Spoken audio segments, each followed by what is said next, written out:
16. 무서운 독소가 일으키는 질환은? 16번째 이야기. 무서운 독소가 일으키는 질환. 생활 속에 널려있는 여러 독소에 의해 대사장애가 발생한다. 누적된 대사장애는 만성질환의 원인이 된다. 1. 고혈압 발생. 고혈압의 원인은 심혈관계 질환이나 만성신장병이 아니라 생활 환경의 독소들이 근본 원인 중의 하나이다. 한 예로 부신의 카드뮴에 노출되면 신장과 부신이 함께 손상되어 고혈압이 발생한다. 또 다른 원인으로 흔히 꼽는 짜게 먹는 습관이다. 실제는 짜게 먹는 것보다 채소를 덜 먹어서 생기는 문제라고 할 수 있다.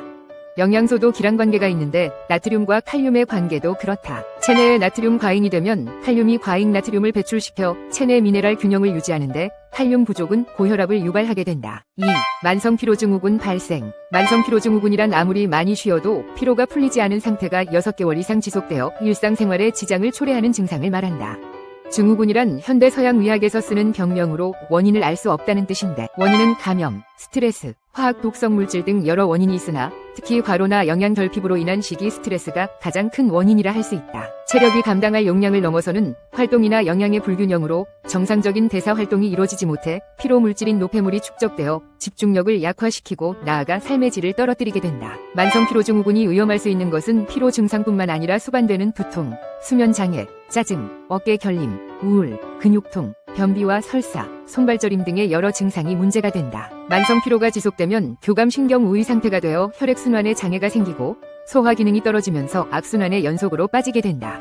피로하면 쉬어야 하는데 그럴 수 없는 현대인의 비애라 할 수 있을 것이다. 3. 관절염 발생. 관절염은 두 가지로 구분된다. 열과 부종을 동반하는 자가 면역질환인 류마티스 관절염과 연골 조직이 닳아 회복이 안 되는 퇴행성 관절염으로 구분한다. 관절염 환자 중에 기생충에 감염된 경우가 많다고 한다. 기생충은 건강한 기관에서는 자랄 수 없는데 수은, 카드뮴, 납과 같은 중금속에 오염되어 면역력이 떨어진 곳에서 기생한다. 우리 몸은 기생충이 살 수 있는 오염된 환경이냐 아니냐가 중요하다. 오염되지 않은 환경에서는 기생충은 살아갈 수 없다. 우리 몸의 모든 기관은 죽을 때까지 복원 재생되도록 프로그램되어 있다. 이 복원 재생 프로그램이 영양 결핍이나 독소 등으로 정상적으로 작동되지 못하는 환경이 문제다. 4. 장질환 발생. 우리 몸에 독소가 쌓이는 가장 큰 원인이 장누수로 인한 독소 유입이다. 소장에 염증이 생기면 장벽이 느슨해져 걸러져야 할 독소나 소화가 덜 된 이물질이 혈관으로 침투해 간에 무리를 주게 된다. 장누수 증후군은 장에 가스가 차서 방귀가 잦고 아랫배가 부풀고 수시로 설사와 변비가 나타나는 증상이다. 독소의 축적으로 혈관이 수축되어 혈액순환이 원활하지 못하면 장내 환경도 차가워져 면역력이 떨어지고 유해균이 늘어나면서 내장 지방도 증가하게 된다.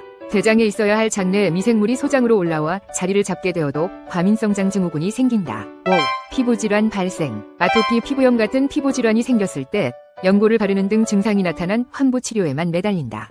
피부질환의 뿌리는 장에 있다. 장의 염증이나 누수로 인해 체내 독소가 쌓여간에 해독 용량을 초과하게 되면 초과분을 피부를 통해 배출시키는 과정에서 나타나는 것이 피부질환의 많은 부분을 차지한다. 이 과정에서 면역세포의 조절작용이 원활하게 작동되지 못해 면역세포의 과잉 활동으로 나타나는 것이 아토피 피부염이다. 독소가 면역계의 균형을 무너뜨리는 주범이다. 6. 비만 발생. 만성질환의 주범으로 낙인 찍힌 비만은 영양의 불균형과 독소가 초래한 비극이다. 유전적 요인이나 질병으로 인한 경우를 제외하면 잘못된 식습관으로 인한 영양 불균형과 운동 부족이 가장 기본적 원인이다. 더 나아가 소화 흡수 시간과 청소 배출 시간의 불균형도 비만을 악화시킨다. 과식, 간식, 야식, 폭식과 운동 부족은 청소 배출 작용을 할 기회를 빼서 독소가 쌓이면서 비만을 악화시킨다. 그래서 공복 시간을 수면 시간 포함 12시간 이상 가지거나 간헐적 단식을 해서 청소 배출 시간을 충분히 확보하라는 것이다. 배출되지 못한 독소는 지방에 저장되면 호르몬 분비의 교란을 초래해 대사 기능을 떨어뜨린다. 7. 암 발생. 생활환경 독소가 몸속에 쌓이면 교감신경 우위의 스트레스 상태가 된다. 스트레스는 활성산소를 발생시켜 세포막이나 미토콘드리아막을 손상시켜 산소와 영양소 흡수율을 떨어뜨리게 된다. 산소 흡수율이 65% 이하로 떨어지고 영양 공급이 원활하지 못하면 저체온까지 겹쳐 면역세포의 활동이 저하된다. 특히 직접 암세포를 잡아먹는 NK세포는 체온이 37.5도 이하로 떨어지면 암세포를 제대로 처리하지 못하게 된다. 산소 공급이 65% 이하로 떨어지면 세포는 포도당을 사용하여 발효 위주의 에너지 생산 활동을 하여 암세포의 성장을 촉진하는 상황에 처하게 된다. 8. 불임, 남성질환, 여성질환 발생. 보건복지부 사회연구원의 자료에 의하면 2008년 우리나라 불임 부부는 8만 7천 쌍으로 8쌍 중 1쌍이 불임이라고 한다. 해가 갈수록 불임률은 증가할 것이다. 불임의 원인은 남성 여성이 35%로 같은 비율이다.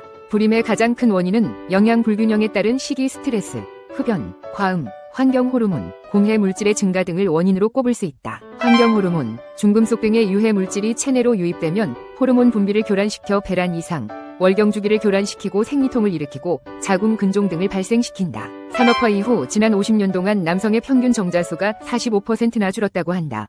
이러한 독소들은 혈액순환을 방해해 남성에게 발기부전 등 성기능을 떨어뜨린다. 9. 탈모 발생. 과거에는 유전적 요인이 크게 차지했으나 최근 들어 유전적 요인과 관계없이 탈모가 늘고 있다. 잘못된 영양 불균형 식습관으로 인한 식이 스트레스, 흡연과 음주, 공해 물질 등이 있다. 10. 신경정신질환 발생. 현대의학은 정신질환을 육체와 분리해 접근해왔다. 그러나 최근의 연구에 의하면 정신질환과 신경질환은 그 원인이 장에 있다는 것이다. 스트레스나 가공식품 섭취 등으로 장에 염증이 생기면 장누수로 독소나 바이러스 등이 혈액으로 유입되고 더 나아가 혈액 뇌장벽을 통과해 뇌의 시냅스를 공격하여 문제를 일으키는 것이다. 알츠하이머, 파킨슨, 과잉행동장애, 우울증, 공황장애 등도 독소로 인한 염증이 원인이므로 해독이 필요하다. 해독 없는 치유작용은 없다. 독소가 배출되어야 세포와 조직이 재생된다는 사실을 잊지 말자. 그래서 천연물이 아닌 화학약물로는 조직 재생이 불가능하다.